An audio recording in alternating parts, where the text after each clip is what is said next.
Good morning. I'm Jerry Willis, and this is Open House, the show that saves you money. Coming up, what you should do right now that will add major value to your home and not cost you an arm and a leg. And one new idea that could protect your money. But first, what if you could buy a better credit score? Well, the answer is you can. It's called piggybacking. People with really great credit are granting access to their good numbers for a price. Is it too good to be true? Listen to this.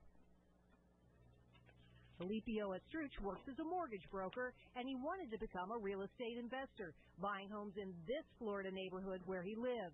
But his credit wasn't good enough. I had a couple of things I was dealing with that were bringing my scores down. Estruch claims identity theft and too many credit inquiries made him unable to get the mortgage he wanted. A friend told him about a company that might be able to help, Instant Credit Builders. It's one of a number of new companies who offer a unique and controversial way to improve your credit.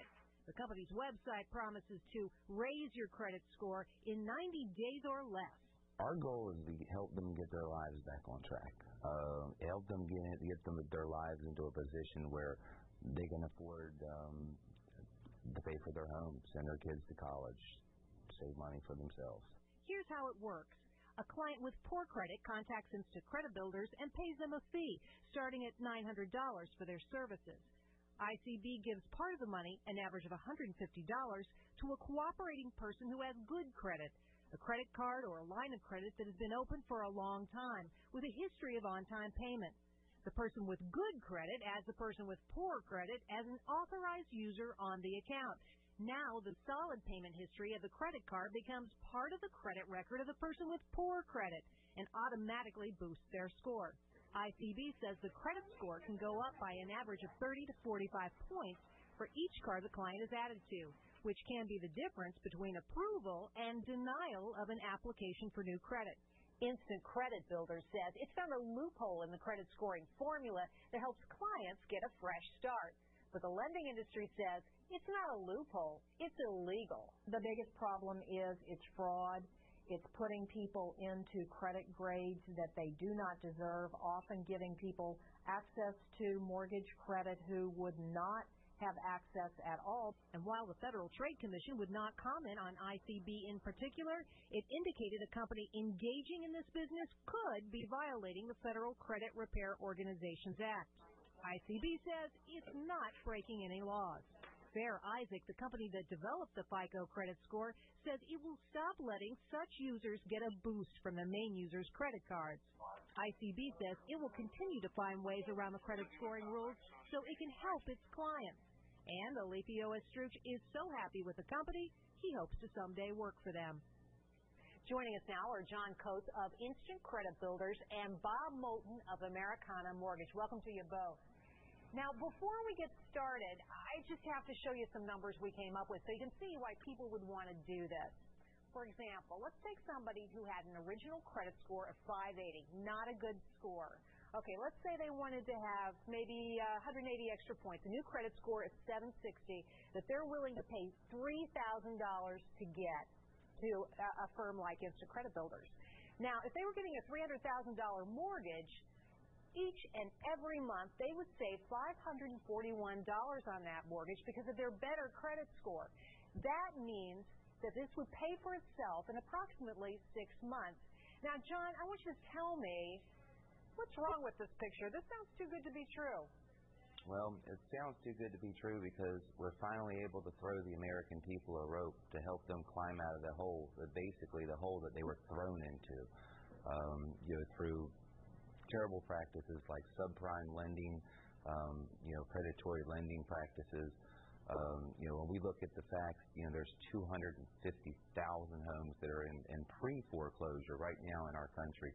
This is literally a disaster on the scale of Katrina. All right, John, so you're saying that your program will actually help people out, will help them get the credit that they need and deserve. Boy, Bob, I bet you've got some objections. I see a couple problems here, Jerry. The first problem I see is that these people are buying credit scores. And historically, we always underwrite files based on that person's ability to make payments on car loans, student loans, mortgages, and credit cards. If they're buying a credit score, how are we really to know that they have the ability to make the mortgage payment? Secondly... Well, wait a minute. Let's take these one at a time. John, jump in here. So what's it, come on. I mean, the bankers don't know what they're dealing with. It's a black box for them. People are buying scores. They don't know if they're good risks or poor risks. But see, this is nothing new. It's been under the umbrella of creative financing for decades now. What do you mean? People have been adding people as authorized users. Mainly it was head mortgage lending professionals that would help clients get into their homes. Or John, mom and dad did it for the kids. So what do you say to that, Bob, that, come on, this kind of practice has been going on for a while? Well, mom and dad helping the kids or a spouse or helping a significant other is one story in itself. These are people who are buying other people's credit card history, and they may not even know that borrower. They have no relationship with that particular person. That person is doing it for the money, and the person who is trying to help his credit score is trying to help something that he hasn't paid on time. And if credit isn't paid because of medical, marital, or job loss, that's one thing that we understand. But going out and buying a credit score and having underwriters look at that credit score that's not theirs, I think, is a potential problem, increasing the problem that we've already seen in subprime. So, John, you got to tell me here, is there any risk that somebody's going to steal my identity, whether I'm the person buying the credit score or the one selling it? Well, the person that buys the credit enhancement to their file, they never get a credit card, and they don't know the person who has basically invested to help them raise their credit. So we are the person that's in the middle there, and as I mentioned earlier, there are definitely contractual agreements between us, the cardholders, and everyone involved. And everyone is on the same page there, and it's a business, and just like you would use your credit card at any business. Is there a risk to the person who's buying the credit? Absolutely not. Our system is very solid, and we think we protect people very well. Well, John, I want to thank you for joining me. Bob, thanks for joining us as well. Great conversation, guys. Thanks a bunch. You're welcome.